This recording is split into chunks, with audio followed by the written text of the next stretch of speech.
The LG G Watch R features a 1.3-inch P-OLED 320 by 320 resolution display that gives you a 348 ppi. It's also powered by the Qualcomm Snapdragon 400 processor, which is quad-core and clocked at 1.2 GHz. This is the same processor that runs every other Android Wear smartwatch, except for the Moto 360. There's also 4 GB of storage inside and 512 MB of RAM. All this is powered by a 410 mAh battery, the same size as the LG G Watch. LG has also thrown in an accelerometer, digital compass, gyroscope, heart rate sensor, IP67 dust and water resistance. So the LG G Watch R is definitely a powerhouse, well, when compared to other smartwatches. But does it live up to the hype and a $299 price tag? Let's find out. The LG G Watch R running a Snapdragon 400, so the performance is identical to the LG G Watch and Samsung Gear Live, which I have had no issues,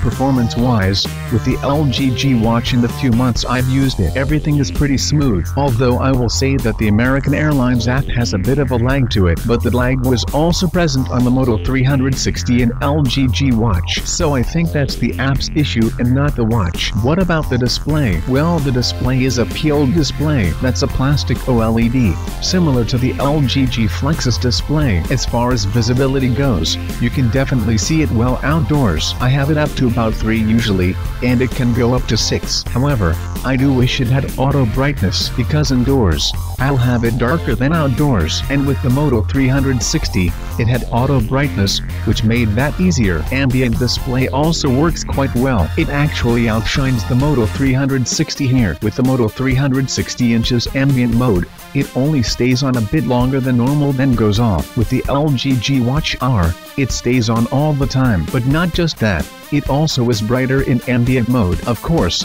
that depends on the brightness setting you're using. When I first started using smartwatches earlier this year, I didn't think an always-on mode was really needed, but once you start using it you get used to it. And with the round smartwatches, there are nicer watch faces out there, and you're going to want to show those off, which is what ambient mode does quite well on the LG G Watch R. You can still change out the band on the LG G Watch R, and unlike the Moto 360, it doesn't go inside the watch, which makes it easier to change out bands if you decide you don't want to use a certain one anymore. On the back we have those pogo pins again. I was really hoping for key charging. There's also a heart rate sensor, which appears to be better than the Samsung Gear Live's heart rate sensor was. The bezel here is beveled a bit, so that if you drop your watch, the glass won't actually hit the ground, which is a good thing, although I'd still like to see sapphire glass on these smartwatches. I know the Apple Watch has it, if it ever releases. Charging the LG G Watch R is quite simple.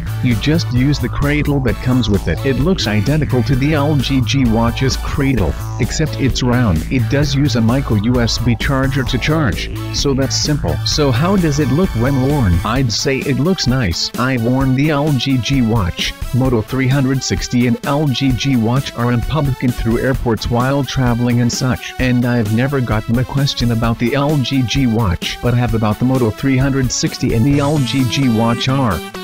Most people really like these round smartwatches, and I must say, I can blame them. The software on the LG G Watch R hasn't changed much at all. It's still running Android 4.4 W2, which is the latest version of Wear. Everything works the same as it does on the LG G Watch and other watches, but it's on a round display. One thing I have noticed though, is it's a little bit harder to swipe away notifications on the LG G Watch R, and I think that's due to the raised bezel here on this watch. Otherwise there's not much difference here. The LG G Watch R hits all the right notes here. Better battery life, faster and more snappy UI, and everything in between. But at $299, the Moto 360 comes in a bit cheaper at $250, and the LG G Watch is $229. It's a bit steep for a smartwatch, but you have to remember that you won't be replacing this smartwatch every year, or even every 2 years. You'll be using this one for a few years, so it's not bad at all. If you are trying to decide between the Moto 360 and the LG G Watch R, and you like the design of both,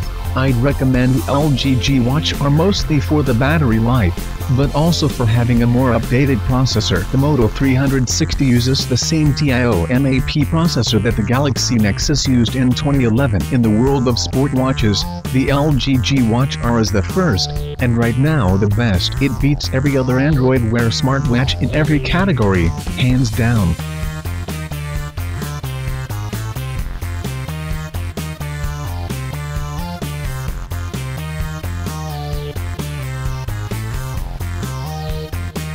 Thanks for watching New Tech channel. Stay tuned, and subscribe for more videos.